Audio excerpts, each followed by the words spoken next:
ఈ కన్ఫ్యూజన్ అసలు ఎందుకు ఉంది? ఫస్ట్ ఎవరికి ఎన్ని సీట్లు అనే విషయంలో ఎందుకు చెప్పలేకపోతున్నావు డైరెక్ట్గా ఇంత అని? ఓ అంచనా. యా, రేవంత్ రెడ్డి ఇంటర్వ్యూ ఎట్లా పోయింది బుచ్చనా?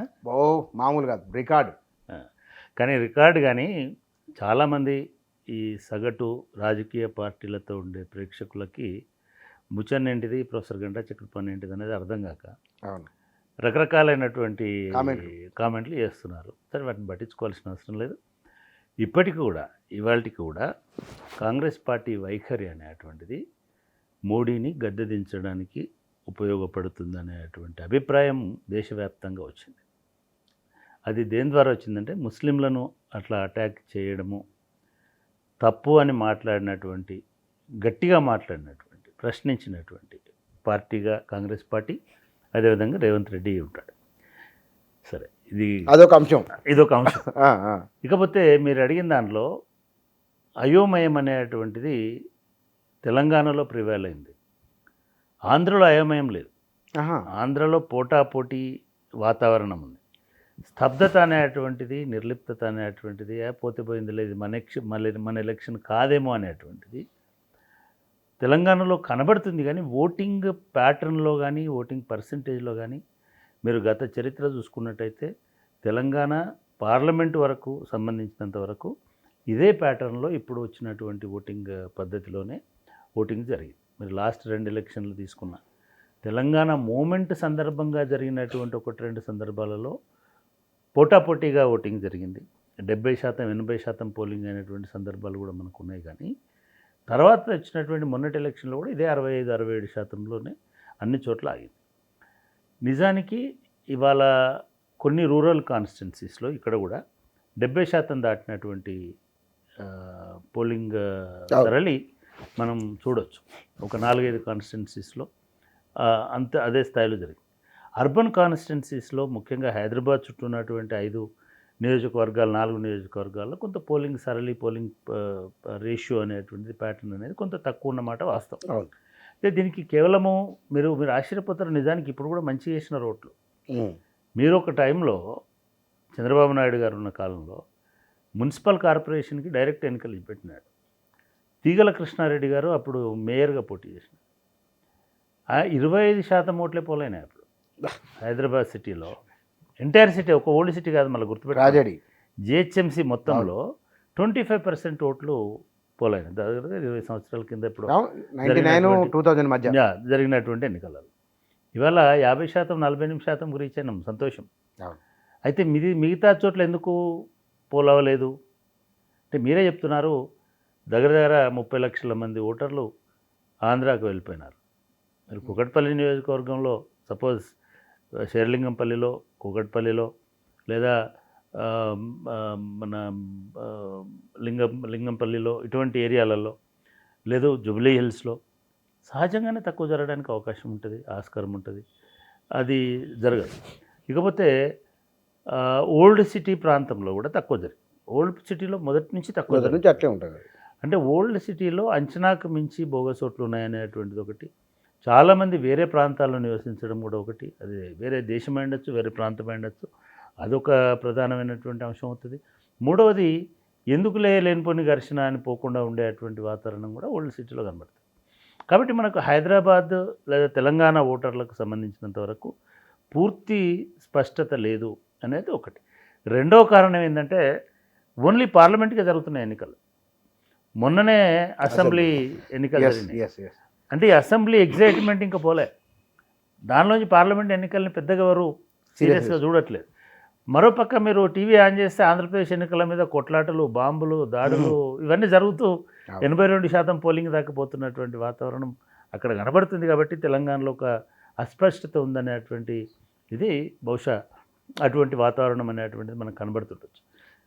కానీ ప్రజల్లో చాలా స్పష్టత ఉంది. ప్రజల్లో కొంతమందిలో ఒక అయోమయం కూడా కాదు, దాన్ని ఏమంటామంటే ఒక ఆశ ఉంది, లేదా ఒక రకమైనటువంటి కృతజ్ఞత ఉంది.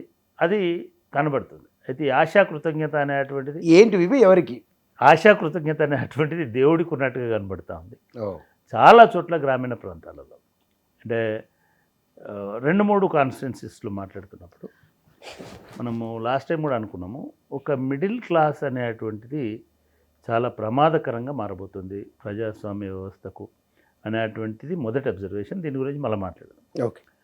రెండవది, ఒక భక్తి అంటమా, లేదా ఒక ఆరాధన అంటమా, లేదా ఒక ఆశ అంటమా, లేదా ఏదో ఒక అది మూఢత్వమా మంచిదన్నా అని మనం కామెంట్ చేయలేం. కానీ ఒక రకమైనటువంటి భక్తిభావం అనేటువంటిది తెలంగాణలో, ముఖ్యంగా ఉత్తర తెలంగాణలో చాలా లోతుగా వ్యాపించుకుంటూ వచ్చింది.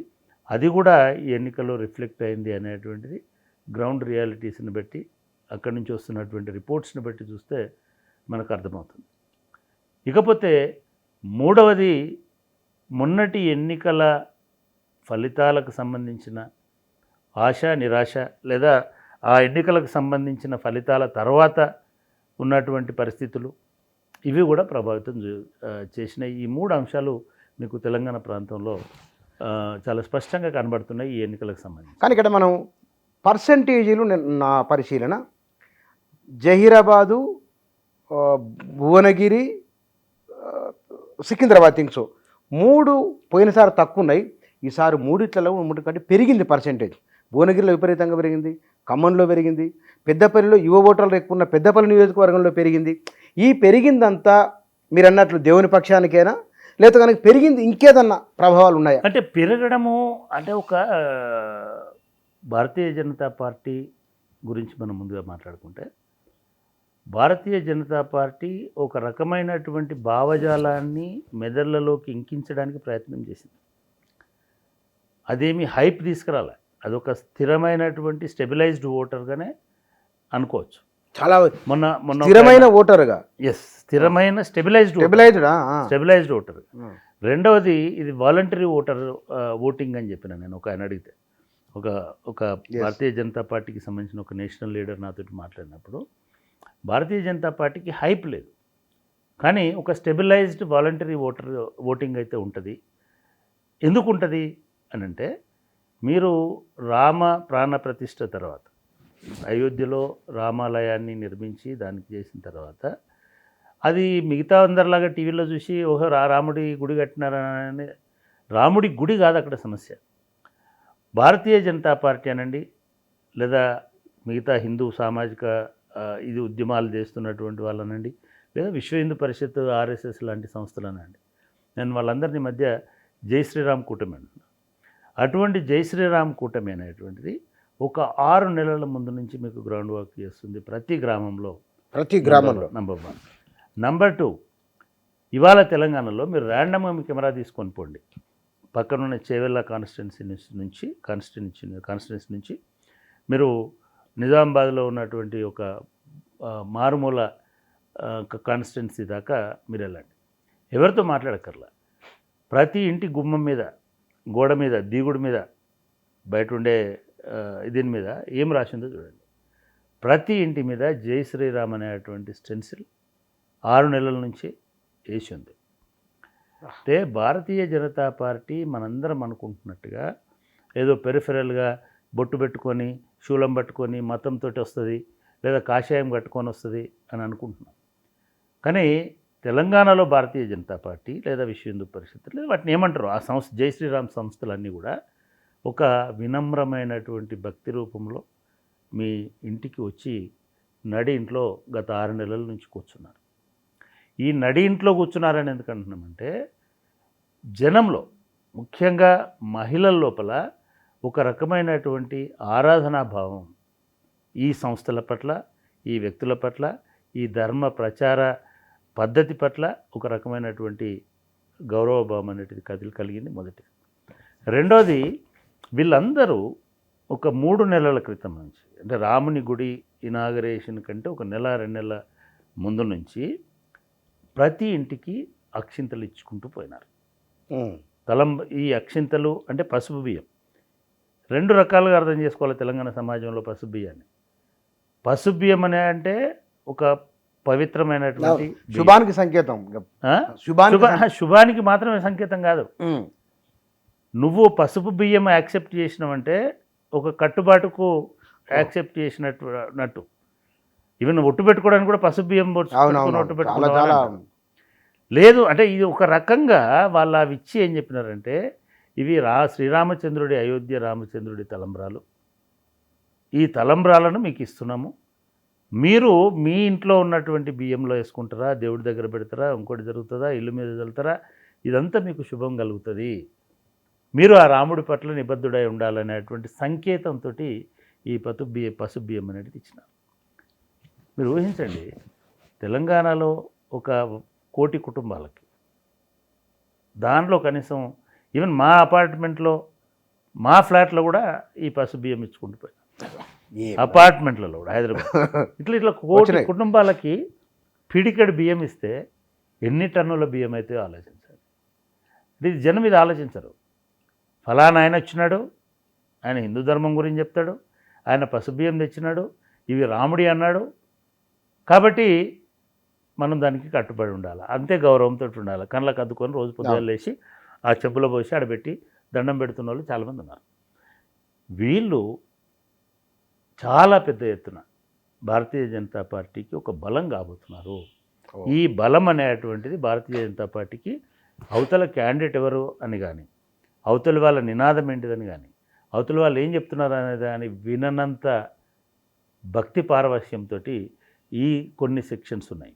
దీంట్లో ప్రధానంగా ఎవరు వీళ్ళు అని అంటే ఇందాక నేను ముందు చెప్పినట్టుగా ఈ మిడిల్ క్లాస్ అనేటువంటిది ఒకటి, అన్ని కులాలలో ఒక మిడిల్ క్లాస్ ఎమర్జ్ అయింది. ఇక్కడ దీంట్లో నేను ఓవరాల్గా పెరిగిన పర్సెంటేజ్ రీజన్ ఏమిటంటే బహుశా ఇది ఒక బలమైన రీజన్గా మీరు ఎస్టాబ్లిష్ చేస్తున్నారు. పెరిగిన మధ్యతరగతి అనుకున్నప్పుడు దళితులు, ఎస్సీ ఎస్టీలలో, లోయర్ బీసీ ఎంబీసీలలో ప్రభుత్వ ఉద్యోగాలు తెచ్చుకున్న వాళ్ళే మిడిల్ క్లాస్. మిగతా వాళ్ళంతా అదే భూములు లేవు, వాళ్ళకి ఆస్తులు లేవు, ఏం లేవు. ఈ పెరిగిన మిడిల్ క్లాస్ మేరే వాళ్ళు ఎవరు, వాళ్ళు ఎవరిని ఇక్కడ తెలంగాణలో ప్రభావితం చేయబోతున్నారు అంటే నేను అదే చెప్పబోతున్నా. మీకు దళితుల్లో upper class, lower middle class కాదు, అప్పర్ క్లాస్. ఆ దళితుల్లో అప్పర్ క్లాసే మిడిల్ క్లాస్. సమాజంలో మిడిల్ క్లాస్ అంటే దళితులు అప్పర్ క్లాస్. లేదా ఓబీసీలలో కూడా ఎంబీసీలు కాదు, ఎంబీసీలు అంటే లోవర్ బీసీలు కాదు, మోస్ట్ బ్యాక్వర్డ్ బీసీలు కాదు, అప్పర్ బీసీలు, ఓకే, పద్మశాలీలు, కంసాలులు, లేదా విశ్వకర్మలు, లేదా యాదవులు, ఒక సెక్షన్ ఆఫ్ యాదవులు, కొన్ని సెక్షన్ ఆఫ్ యాదవులు, కొన్ని సెక్షన్ ఆఫ్ గౌడ్స్. అంటే ఎవరికైతే వృత్తి ప్రవృత్తిలో ఈ మర్కంటైల్ బిజినెస్ వ్యాపారము ఇట్లాంటిది ఉంటుందో వీళ్ళందరూ కూడా అప్పర్ మిడిల్ క్లాస్గా ఎమర్జ్ అయినారు. ఈ అప్పర్ మిడిల్ క్లాస్లో ఒక స్పష్టమైనటువంటి భక్తిభావం అనండి, మన రాష్ట్రంలో దేశం అనండి, మన రాష్ట్రం ఓకే, దేశభక్తి అనండి, లేదా మోడీ భక్తి అనండి, అంటే వీళ్ళకు ఈ యాక్సెస్ టు ఇన్ఫర్మేషన్ కూడా వీళ్ళకి ఎక్కువ ఉన్నది. వీళ్ళందరూ అంటే యాక్సెస్ టు ఇన్ఫర్మేషన్ అంటే కేవలం యూట్యూబ్, వాట్సాపే కాదు, ఈవెన్ రకరకాల మనుషులు కలవడం, పోవడం, ఇదంతా కూడా ఎక్కువ. ఇది చాలా బాగా పనిచేసిందని నేను అనుకుంటున్నాను. రెండోది, వీళ్ళకి ఒక పేదవాడికేమో వాడి ఇంటి పట్ల ఒక తపన ఉంటుంది, లేదా అప్పర్ స్ట్రాటాలో ఉన్న వాళ్ళకేమో వాళ్ళ సంపద పట్ల తపన ఉంటుంది. ఈ మిడిల్ క్లాస్ వాళ్ళకు ఉండేటువంటి వాటిల్లో మీరు చెప్పినటువంటి ఎంప్లాయీస్ ఉన్నారు, దాంట్లో ఎంప్లాయీస్ కాదు, ఈవెన్ లెఫ్ట్ టీచర్ల సంఘాలలో ఉన్న వాళ్ళు కూడా మోడీ తప్ప ఈ దేశానికి ఎవరున్నారు రక్షణ అనేటువంటి వాతావరణంలో ఆర్గ్యూ చేస్తున్నటువంటి టీచర్లు, స్కూల్ టీచర్లు కనబడుతున్నారు. ఒకటి. రెండవది, ఈ ఆర్గ్యుమెంట్ ఎక్కడ దాకపోతుందని అంటే ఏదో మన మన మన ఊర్లో మనం ఎంటర్ కాగానే హనుమాన్ల గుడి ఉంటుంది. అంటే వాళ్ళు ఏమనుకుంటారంటే హనుమాన్లే కాపాడుతాడు, ఎవడో ఏం రాకుండా అని. అట్లా ఇప్పుడు మన బొడ్రాయిలాగా ఈ దేశానికి కూడా మనకి మోడీనే దిక్కు అనేటువంటి ఒక ధోరణి, ఒక మానసిక స్థితి ఈ మిడిల్ క్లాస్లో ఆవరించింది. ఇది దేశభక్తి అంటమా? అసలు దేశ భద్రత, దేశం భయము, అయ్యో దేశానికి ఏమో అవుతుంది మోడీ లేకపోతే. చాలామంది అర్థం చేసుకోవాల్సింది ఏంటంటే మోడీ ఉన్నది 10 సంవత్సరాలు, కానీ దేశం ఉన్నది కొన్ని వేల సంవత్సరాల నుంచి. ఈ దేశంలో ఎన్నికలు ఉన్నాయి కూడా ఒక 100 సంవత్సరాల నుంచి, స్వాతంత్రానికంటే ముందు నుంచి ఎన్నికలు. ఒకవేళ అట్లా కూడా కాకుండా ఈ దేశానికి స్వాతంత్రం వచ్చిన తర్వాత కూడా మోడీ కంటే ముందు ఒక 50 సంవత్సరాలు ఈ దేశం, 60 సంవత్సరాలు ఈ దేశం స్వతంత్ర భారతదేశంగా ఉన్నది. ఎటువంటి భయంలో లేకుండా, ఎటువంటి ఇది లేకుండా ఉన్నది. కాబట్టి అది కానీ ఇప్పుడున్నటువంటి వాళ్ళు మాట్లాడుతున్న దాంట్లో ప్రతి దానిలో కూడా నేను కొన్ని మా మా మా ఊరు ప్రతి ఊర్లో 2-3 వాట్సాప్ గ్రూపులు. ఆ వాట్సాప్ గ్రూపులలో ఒక 1 year క్రితం మాట్లాడినటువంటి మాటలకి, పెడుతున్నటువంటి మెసేజ్లకి, వస్తున్నటువంటి ఇన్ఫర్మేషన్కి, ఇప్పుడు వస్తున్నటువంటి ఇన్ఫర్మేషన్కి చాలా తేడా ఉంది. ఒక రీసెర్చ్ చేయొచ్చు దీని మీద. మీరు ఒక 3 ఏళ్ల కింద వాట్సాప్లో ఏం మాట్లాడినారు, 2 ఏళ్ల కింద వాట్సాప్ గ్రూపులలో ఇవాళ ఏం మాట్లాడు.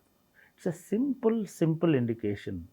ప్రతి ఊర్లో ఈ వాట్సాప్ గ్రూపులలో రాముడు, దేవుడు, మోడీ, దేశం, కులాలకు అతీతంగా ఈ కులం అనేది లేదు. కులం అనేటువంటిది వాట్సాప్లో ఉండదు, ఎందుకంటే అది విలేజ్ వాట్సాప్ గ్రూప్ కాబట్టి. మతం అనేది ఎందుకు ఉంటుంది అంటే విలేజ్ అంతా ఒకటే మతం కాబట్టి. ఇది ఇవాళ భారతదేశంలో నడుస్తున్నటువంటి ట్రెండ్. అది మీరు చెప్పినటువంటి ఏ కాన్స్టిట్యున్సీ అయినా అది ఓటర్లను చైతన్యపరిచింది. ఆ ఓటర్లు పోలింగ్ బూత్ దాకా రావడానికి అది దోహదపడిందని నేను సార్. ఇక్కడ 2 విషయాలు సార్. రేవంత్ రెడ్డి తన పరిపాలనకు రెఫరెండం అని చెప్పడం 12-13 సీట్లని. కేసీఆర్ తన సానుభూతి ఉంది, ఓటర్ల ఛాయ తాగిండు, పకోడీలు తిన్నాడు, మిర్చీలు తిన్నాడు, అందరితో యోగక్షేమాలు కనుక్కున్నాడు. ఇద్దరి ఇంపాక్టు లేదా ఇద్దరి అంచనా అతినా, లేకపోతే కనుక అతి అనుకోవడానికి లేదు. అంటే ఈ పకోడి తినుడు ఛాయ్ తాగుడు 10 ఏళ్ళ నుంచి చేస్తే బాగుండేది. ఎన్నికల ప్రచారంలో ఎన్నికల ప్రచారంలో చేయలేదు, దానికి అసెంబ్లీ ఎన్నికల ప్రచారంలో కూడా ఇట్లా పకోడి తినలే, అంటే 10 మందితో మాట్లాడలే. నేను చెప్తా మీరు వినండి అనే ధోరణిలో కేసీఆర్ ఉన్నాడు కాబట్టి అసెంబ్లీ ఎన్నికల్లో అటువంటి ఫలితాలు వచ్చినాయి. ఇవాళ కేసీఆర్ అట్లా లేడు. మీరు అంటే ఎప్పుడైనా కేసీఆర్ మారలే ఇది అదని మీ మీడియాలో అంటారు. కేసీఆర్ మారండి అనడానికి ఒక ఉదాహరణ ఏంటిదనంటే ఆయన పోయినోళ్ళ కాడ పోయిన ప్రతి మీటింగ్లో పలకరించడము, వాళ్ళ మాటలు వినడము. అక్కడ ఒక ఛాయ్ దుకాణంలో ఉంటే ఛాయ్ తాగిపోవడానికి కూర్చోలే ఆయన. ఆ ఛాయ్ దుకాణంలో కూర్చుంటే పిల్లలు వచ్చినారు, వాళ్ళతో ఏదో మాట్లాడినాడు, పెద్ద మనుషులు వచ్చినారు, వాళ్ళతో ఊళ్ళో పురాణాలు వచ్చి సెల్ఫీలు దిగినారు, వాళ్ళతో మాట్లాడినాడు. అంటే కేసీఆర్ ఒక మనిషితో మాట్లాడడం చూసి ఎన్ని రోజులైంది అంటే మీరు మార్పు అంటారా? మరి ఇప్పుడు మార్పు వచ్చిందా రాలేదా? మార్పు వచ్చింది. అయితే ఈ మార్పు వచ్చిన తక్షణమే ప్రజలు మారుతారా? సార్ మారిండు కదా అని మనం కూడా ఊరు మారుతుందా? సార్ మారితే ఊరు మారినప్పుడు సార్ మారలే, కానీ ఇప్పుడు సార్ మారితే ఊరు ఇమీడియట్గా మారదు.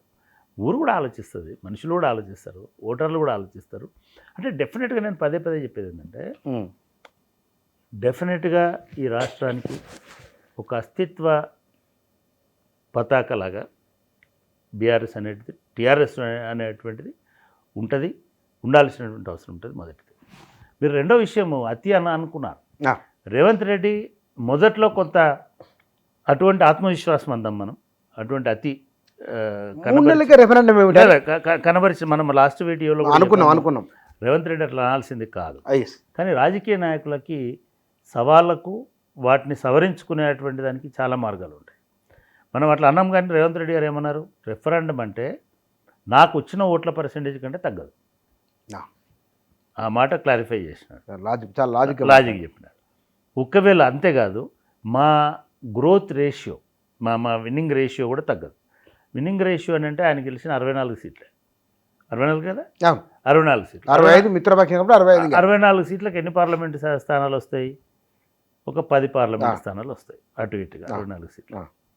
10 పార్లమెంటు స్థానాలు ఎట్లాగైనా వస్తాయి అనేటువంటి నమ్మకం ఆయన కూడా ఉన్నది. 16 సింపుల్గా కదా. సో అటువంటి ఆర్గ్యుమెంట్ మళ్ళీ ఆయన పెట్టినాడు. రెఫరెండం అంటే నన్ను తిరస్కరించరు అని కూడా చెప్పినారు. రెఫరెండం అంటే 3 వాదనలు చేసినారు.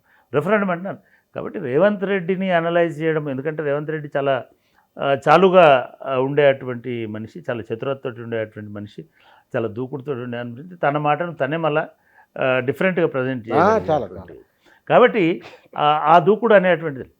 ఇక్కడ సమస్య ఏమిటి అని అంటే రేవంత్ రెడ్డి చేసిన ఒక్క పొరపాటు ఏమిటంటే, ఒకవైపు బీఆర్ఎస్ చచ్చిన పామని, బీఆర్ఎస్ ఆల్రెడీ ఇక దాని పని అయిపోయింది, మళ్ళీ లేవదని చెప్పినటువంటి రేవంత్ రెడ్డి ఒక 3 నెలల పాటు, ఇంకా ఎక్కువ అంటే 5 నెలల పాటు బీఆర్ఎస్ని అసలు పూర్తిగా ఎవ్రీ డే, అంటే ఆయన ముఖ్యమంత్రి అయిందే బీఆర్ఎస్ని కంప్లీట్గా పతనం చేయడానికి రిమూవ్ అనే స్థాయిలో చేసినాడు. ఇది కూడా ఒక రాజకీయ ఎత్తుగడ. కానీ ఆ రాజకీయ ఎత్తుగడ ఆయనకే ప్రమాదకరంగా పరిణమిస్తున్నది అని తెలిసిన తర్వాత మీరు లాస్ట్ 3 వీక్స్లో ఎలక్షన్స్ కంటే 2 వారాల ముందు నుంచి ఆయనలో కూడా పరివర్తన వచ్చింది. ఆయన చాలా టెలివిజన్ ఇంటర్వ్యూలో తెలంగాణకు టీఆర్ఎస్ రిలవెంటు బీజేపీ కాదు అనేటువంటి మాట చెప్పుకుంటుంది. కొన్ని పరోక్షంగా కరెక్ట్, లేదు డైరెక్ట్గా బీఆర్ఎస్ని మొత్తానికే తుడిచిపెట్టలేమని ఎన్టీవీ ఇంటర్వ్యూలో చెప్పినాడు. మొత్తానికే తుడిచిపెట్టడం సాధ్యం కాదు.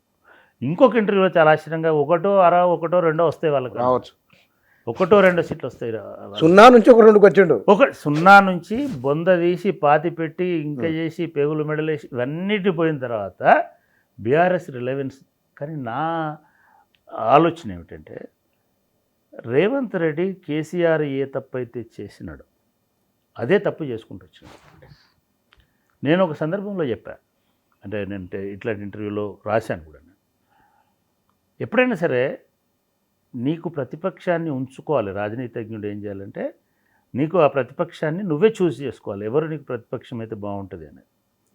నువ్వు ప్రిఫరెన్స్ ఎవరికి ఇవ్వాలా అంటే తక్కువ ప్రమాదకారి అయినవాడికి ప్రిఫరెన్స్ ఇవ్వాలి.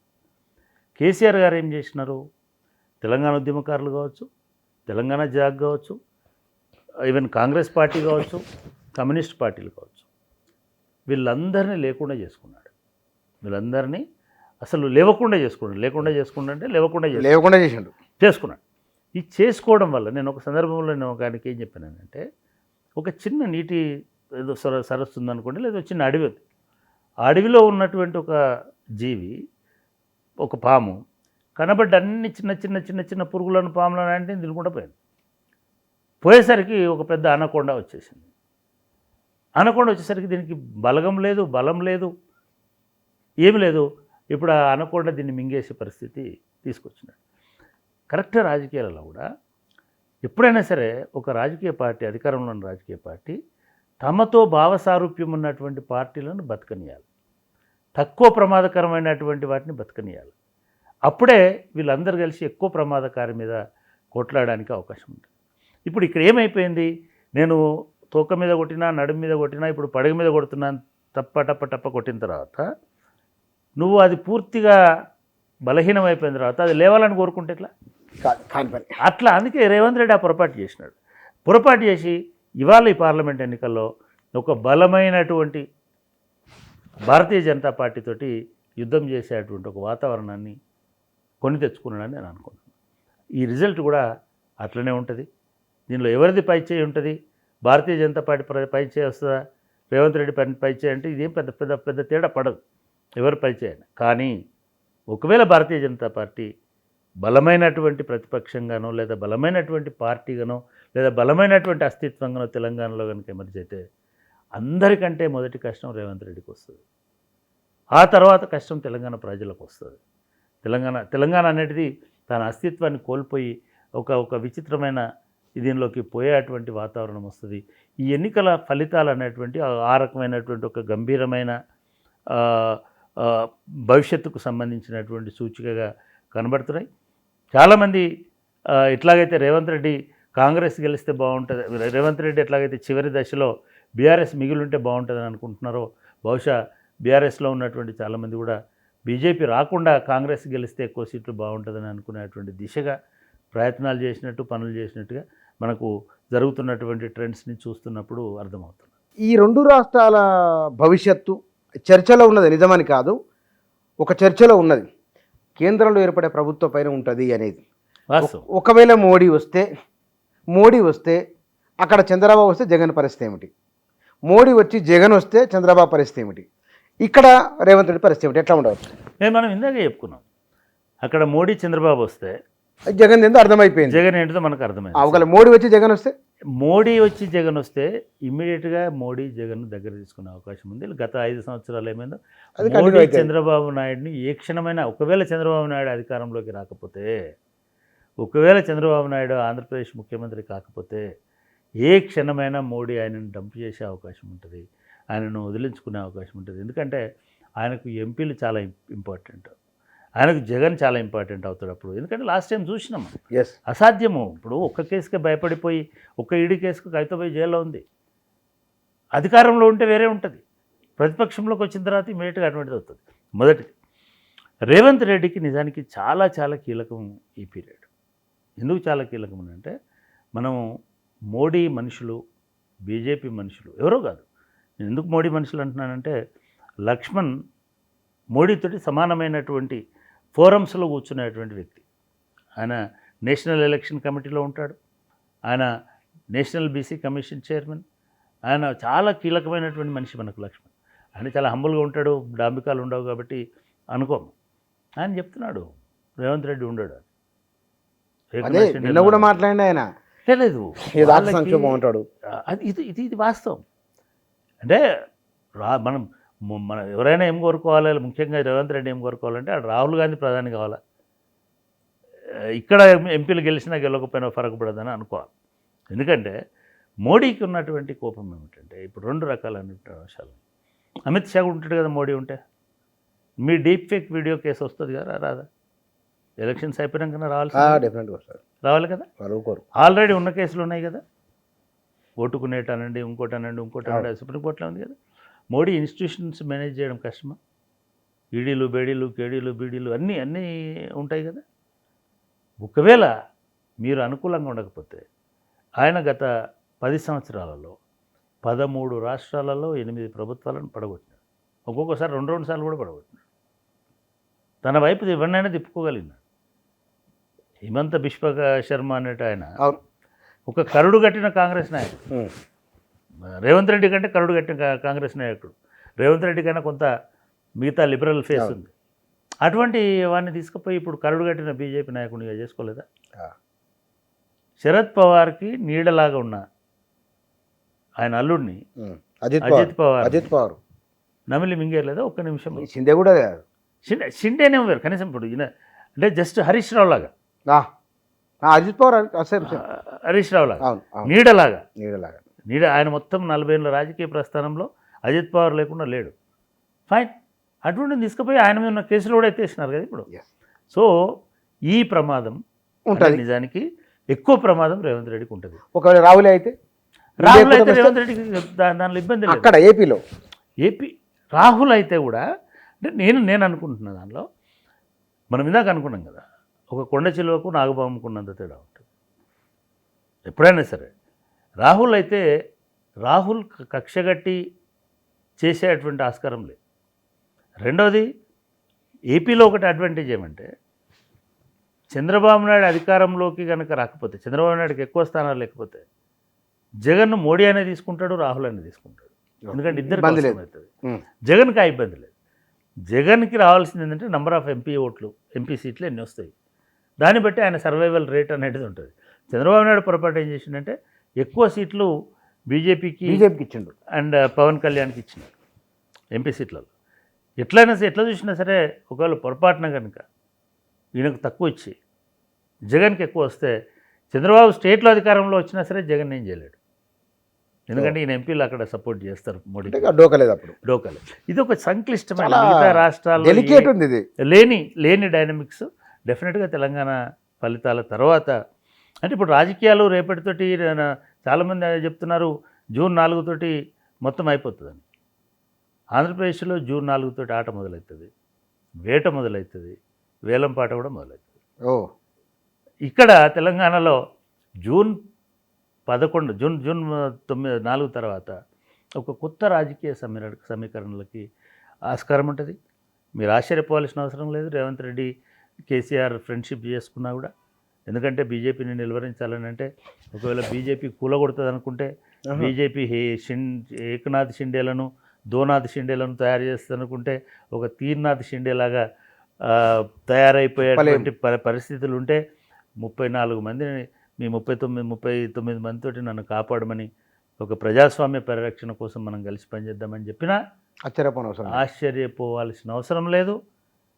కేసీఆర్ మొండోడు కాబట్టి నో చెప్తాడు అనుకోవాల్సిన అవసరం లేదు. ఎందుకంటే ఇటు కేసీఆర్కైనా అటు రేవంత్ రెడ్డికైనా మొత్తంగా తెలంగాణకైనా ప్రమాదం అనేటువంటిది, భయం అనేటువంటిది ఒక జాతీయ పార్టీగా భారతీయ జనతా పార్టీతో వాళ్ళ అస్తిత్వాలకు సంబంధించినంత వరకు భారతీయ జనతా పార్టీతో ఉంటుంది. కాబట్టి రాజకీయాలలో ఎప్పుడైనా గుర్తుపెట్టుకోండి, శాశ్వత శత్రువులు కానీ శాశ్వత మిత్రులు కానీ ఉండరు. ఒకవేళ అట్లా ఉంటాడు అనుకుంటే వాడు జంధ్యం వేసుకొని జపం చేసుకోవడం మంచిది తప్ప రాజకీయాలకు రాకూడదు.